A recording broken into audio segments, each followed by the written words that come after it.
พื้นแผ่นดินล้านสร้างเฮาได้ห่างลาหนี30 ปีที่เฮาพักภาคพลอยเมืองบ้านแต่ว่าจิตใจนั่น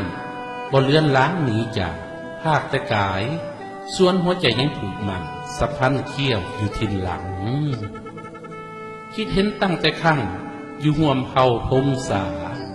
น้ำบิดามารดาปู่ย่าอาทั้งลุงป้าคิดฮอดหน้ายามแรงตะเว้นแดงจะหลับตานั่งมองฝูงนกกาพากันบินเจิดเจ้ยคืนเข่าสู่หังคิดฮอดเลาะตะฟังหน้าลำใหญ่สายของนั่งมองดูสาวเหือลองเหนือลงใต้ถึงอยู่ไกลยังฟังแหน่ลำเสียงแค้นบ้านพ่อแม่อยากข้าวเหนียวเส้นมาแวะมีแต่ญาติพี่น้องพงเสื้อเผาลาวคิดฮอดแดดด้านดาวคนเขาสาเมืองสวรรค์คิดฮอดเมืองเวียงจันทน์มิ่งขวนนครกวางภาพรวมสูงเพียงฟ้าองค์เศรษฐาธิราชก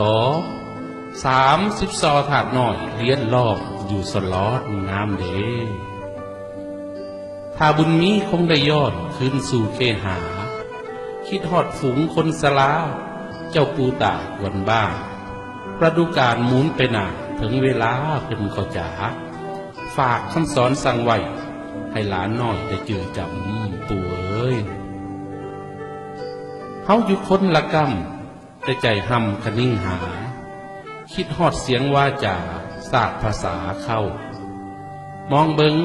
ดวงจำป่าเน็บเก้าผมเป็นเงางามเงียงเสียงว่าวนางเจ้าสำเนียงเข้าผัดแม่นลาวแท้เด้อคิดฮอดเด้ย้ำเมื่อเข้าขึ้นเล่าเพิ่นเต่าตอมโฮมล้าน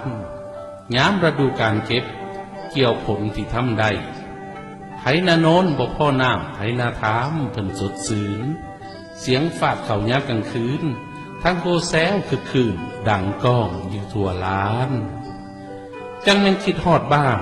จึงเขียนส่งเป็นสารมาเด้อจากมานานบ่เคยลืมทินเดิมด่าเข้าคิดขึ้นมาแสนเศร้าเหงาใจที่ได้ห่างคิดฮอดเด